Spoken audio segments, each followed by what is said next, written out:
leader realizes that leadership is about problem solving. In fact, your work is not just to identify problems, but your work is also to come up with solutions to solve those problems and challenges. Welcome again to the Amisi Leadership Podcast, where we are so passionate about leadership. We equip leaders with practical, high-capacity tools to drive social transformation in whatever space that they are in of leadership and throughout the leadership journey. Every week we drop content on leadership. And if you want to get more of these, I'll kindly ask you to subscribe. Don't just like, but subscribe.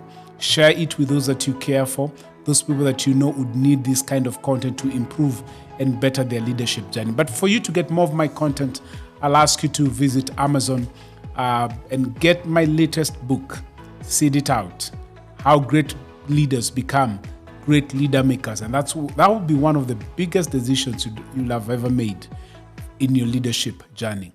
We've been talking about servant leadership as counterculture, as a model of leadership that, inspires, influences, and has bigger, better results than the kind of leadership that we see everywhere we go, of people projecting titles and rank and being authoritarian.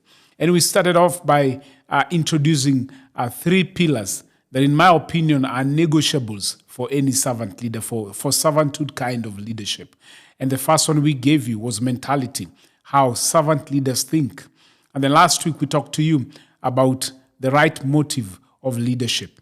And we told you, listen, every leader has to ask themselves this question: why do I lead? Am I leading for the right reasons? What's my motivation for leading? We learned that leadership starts from the heart before it is a skill. Your heart has to be postured right. In fact, if your heart is right, you will lead right.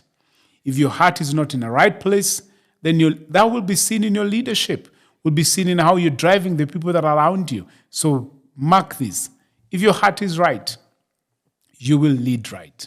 We gave you a few marks of right motivation for leadership, and we told you authenticity is one of them. You've got to be authentic if you're going to be a great leader. Not only are you supposed to be authentic, we told you need to be selfless as a leader. It's not about you. It is about the people that you lead. And we talked to you about humility, why it's important for every leader to see leadership as an opportunity to drive the success of the organization. Not about them, not about their ego, but putting the organization first. We also brought to you the 3 marks that, in my opinion, I feel are wrong motives for leadership. That if you have these wrong motives, these marks, then you know your motivation for leadership is all wrong. We talked to you about popularity, wanting to be noticed, being bigger. It's not about the vision or the purpose of the organization. At the end of the day, it's all about you. We talked to you about pretense, where you are creating a wrong impression of not really who you are. What people see is not what they get. You're different in private, as compared to who you are in public when people are around you. We talked about pride, where you put your ego first, and now you're driven just by pride, and you see success as a way of building your name. So what you do is that when things go right, you take all the praise, and when things are bad, you blame everybody around you, thinking and saying they didn't follow my strategies or didn't follow my tactics, because at the end of the day, it's all about you. I want to give you on this week's episode the 3rd pillar of servanthood, of servant leadership. And I call it solid maturity. I call it maturity. And this is how I define it, that maturity is the ability to exercise self-control over emotions and make sound decisions rooted in principles. I'm going to say this again. Maturity is the ability to exercise control over emotions and make sound decisions rooted in principles. It's really your capacity to relate with people and deal with offenses in leadership. Because in leadership, you will be offended. You will be disappointed. And maturity is really your capacity to be able to relate with different kinds of people and be able to deal with offenses that come with the calling of leadership. In other words, you have developed emotional intelligence while at the same time growing in your capacity to deal with people as you navigate through offenses caused sometimes by those around you that you lead. That's maturity. That you're able to relate with people, different kinds of people. You've developed emotional intelligence. You're able to navigate through the offenses that come with the leadership. Then we would say you're maturing or you've matured as a leader. And those of you who've been in leadership would agree with me that as you lead, you get different kinds of people. And we have people in leadership who are in there not because of their maturity, but maybe because they have great resumes. They had a good, their curriculum vitae was so impressive that they were given the job. But then as much as they are good when it comes to academics, but when it comes to people skills or leading people, they do very badly. That if you saw their CV, you'll be so impressed by what they've accomplished, how high they've gone in terms of academia. But then when you give them some 10, 15 people to lead, that's when things start to go south. Because they developed their IQ, but they never developed their EQ. They've developed and built their intelligence quotient, but they've never invested in the emotional quotient, meaning that as leaders, they're not mature. Let me share with you marks of maturity. Marks of maturity that would make you stand out as a mature leader. One is personal security. Personal security. You see, in personal security, you as a leader have realized that you're not competing with anyone in the organization. You are there to complement one another, and your focus is more on the goal in the organization. The goal, you realize, is greater than the role. Let me take that again. That as a leader, you realize that where you are, you're not competing with anyone in the organization. You are there to complement one another. The goal of the organization becomes so super important to you that that's where you become laser focused on. You've learned this lesson that the goal is bigger than the role. It is not so much about my role. At the end of the day, what is so important is us achieving our goal. You are so secure in your flesh.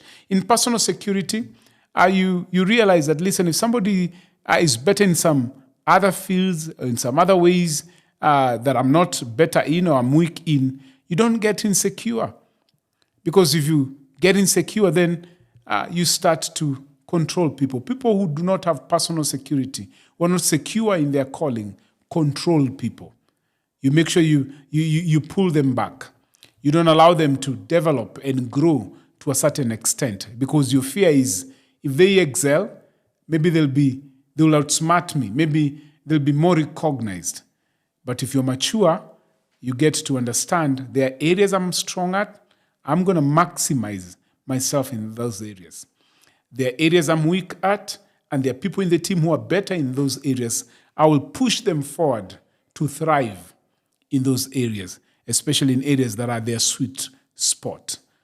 You have personal security and you're maturing as a leader. Number 2, you are people smart. A mature leader, not only do they have personal security, but they're people smart. You are able to motivate and challenge those that you lead to be more than they think they can be. A people smart leader is able to motivate and challenge those that they lead to be more than they think they can be. You are able to connect with them at their level and influence them to aspire for greatness as you help them to discover their potential.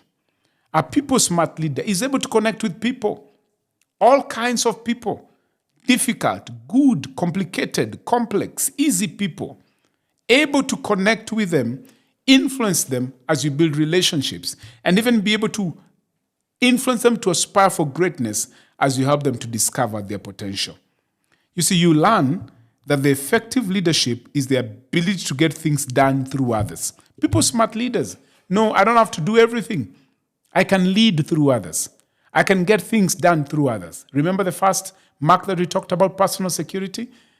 If you're personally secure, then the end result is that you'll be a people smart leader. And you learn this key thing that, listen, I can delegate stuff to be done and I'll be able to lead through others. I don't have to be the one who does everything. I am people smart. You know how to relate with people. You know how to not export your emotions from home, your personal life into the office, especially if those emotions are not good emotions, maybe things are not working out. You know how to handle people properly and put aside your negative feelings on other issues and learn that, you know what, I've got to learn and develop people skills. Now, being people smart is a skill that you develop. You've got to develop it daily. It is not something that just comes. You've got to develop it if you're going to be mature in leadership. So a mark of maturity, personal security, and being people smart. The third one is progressive capacity development. And this, the long and short of these too long a word is the fact that you keep on developing yourself daily. You develop, you invest in your perpetual self-growth as a leader. Leaders who don't develop, leaders who don't grow will always be insecure about those who develop and grow. Hear me, right? Leaders who don't develop themselves, leaders who don't invest in their perpetual self-growth will always be insecure and try to control those who are intentionally developing themselves and growing. You see, when you start doing this, you get to a point where you start being aware of your capacity. And as you're aware of your capacity, you also get aware and identify areas where you have capacity gaps, and you start to work to grow yourself. And all these things, the growth and investing in yourself comes through training, exposure, and equipping. You invest in training. You invest in reading, exposing yourself so that you can bridge some of the gaps that you have as a leader. You've got to understand that between who you are today as a leader and what you want to become as a leader is a big gap that can only be filled by training, exposure, and equipping. Training, exposure, and equipping. You can't fit or fill in that gap by just sitting around. You've got to do it. And those you lead will benefit. And this is how they will benefit. The more you grow, the more you want to lead them better, the more they also become better and you don't control them.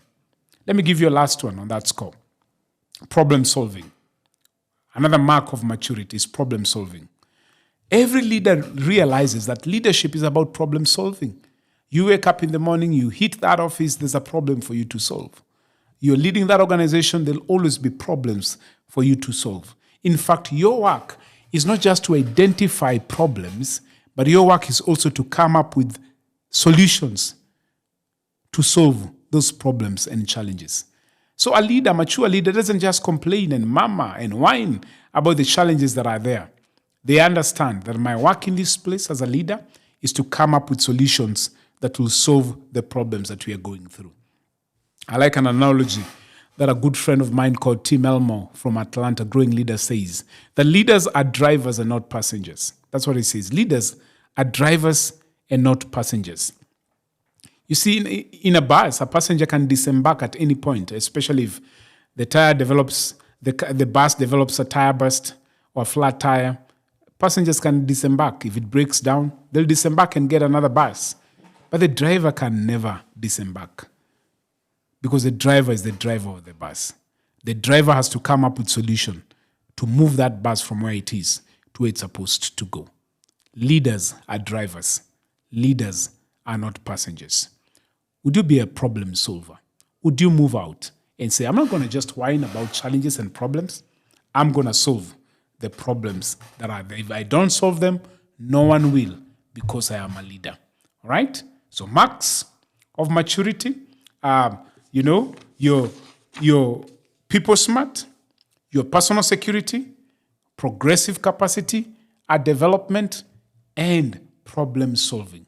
You do that to become a better leader. I pray that this is challenging you to invest in yourself and to be a better leader more than ever before. A leader who will change and transform those that are around them by modeling after this very counterculture style of leadership, being a servant leader, influencing those people that are around you. Again, if this is building and impacting you, I'll ask you to share with friends, share with people on this leadership journey, and then tell us where you're watching us from. And then once you do that, I'll also challenge you, if you want more content, go to Amazon, get my latest book, Seed It Out, How Great Leaders Become Great Leader Makers. The best investment you can do for your leadership journey. See you again next week as we talk leadership and as we trust God to help us become better, make people better, make organizations better through our leadership. Shalom. See you next week.